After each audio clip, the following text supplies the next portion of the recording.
Good morning students. मैं शशि रतन संत Michaels academy से आज मैं 12th क्लास की पुस्तिका अंतरा भाग 2 से आप लोगों को सूर्यकांत त्रिपाठी निराला के द्वारा रचित कविता सरोज स्मृति पढ़ा रही थी। आज मैं उसके अंतिम भाग को आपको बताऊंगी। अंतिम भाग के अंतर्गत सूर्यकांत त्रिपाठी निराला ने अपनी स्वर्गीय पुत्री का स्मरण करते हुए कवि विहल हो उठता है। निराशा से भरे हुए पिता के भावों को इस अंश में वर्णित किया गया है। तो आइए बच्चों, हम देखते हैं अंतिम भाग। मुझ भाग्यहीन की तू संबल, युग वर्ष बाद जब हुई विकल। संबल, संबल अर्थात सहारा।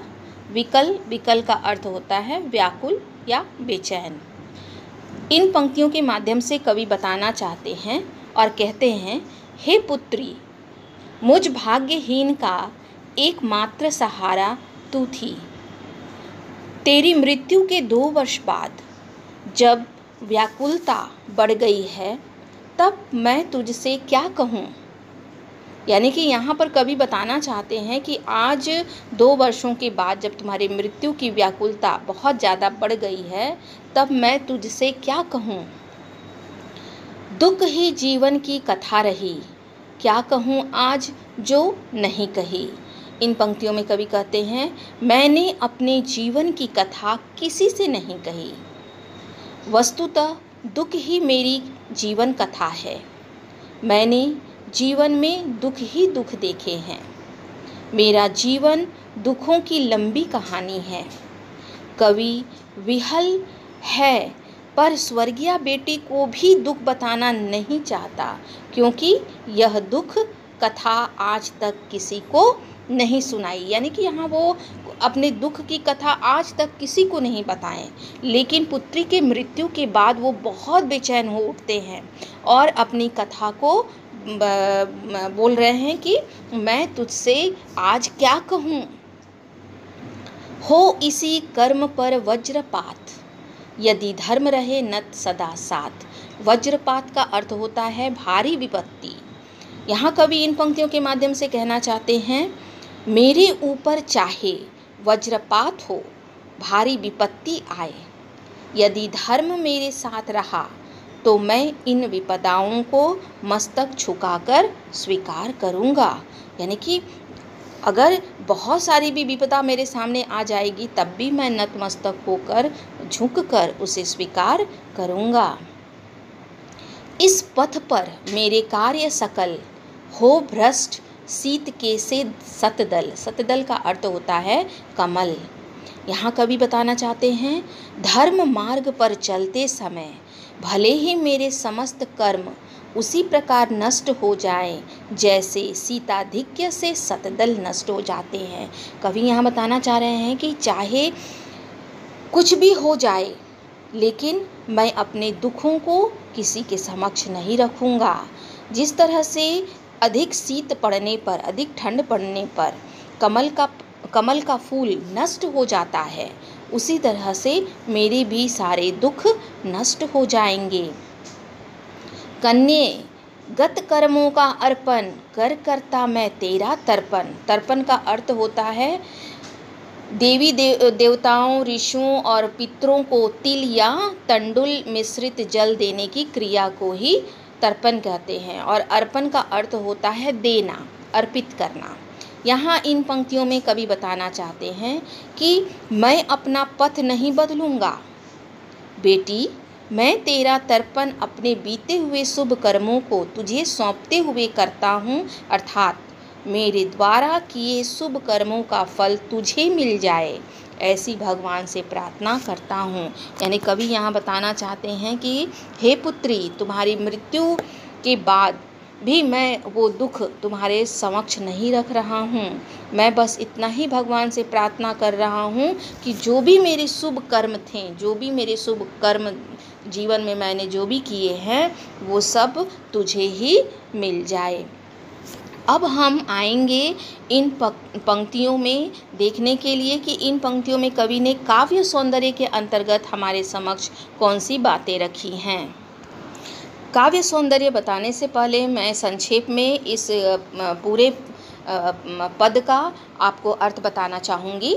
निराला कहते हैं कि उनकी बेटी ही उनके भाग्यहीन जीवन में उनका सहारा बनी थी। समय बीतता गया और निराला अपने एकांत में हमेशा विकल रहे, बेचैन रहे।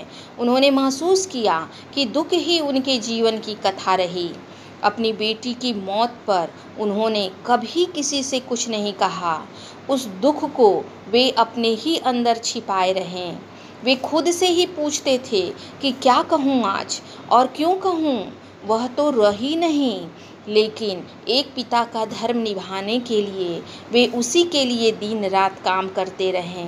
उसी कर्म पर भाग्य ने उन पर वज्रपात किया और उन्होंने उसे सिर झुकाकर स्वीकार कर अपने जीवन के पथ को भी स्वीकार किया। किसी से कुछ नहीं कहा। यहाँ निराला को एक बिंब याद आता है, जैसे चारों ओर सतदल अर्थात कमल खिले हुए हैं और अचानक ओलों की वृष्टि हो रही है। उनके जीवन में भी उनके कार्य सतदल की तरह ही थे, पर उन सारे कार्यों पर शीत ने ऐसा प्रहार किया कि वे नष्ट भ्रष्ट हो गए। इस तरह कवि अपने सारे गत कार्यों पर एक दुखद आख्यान लिख रहा है। फिर भी उसे खुशी है कि उसने अपनी बेटी को अपनी प्रिया अर्थात पत्नी के बाद भी अपने व्यस्त जीवन में कभी खाली या व्यर्थ नहीं महसूस करने दिया।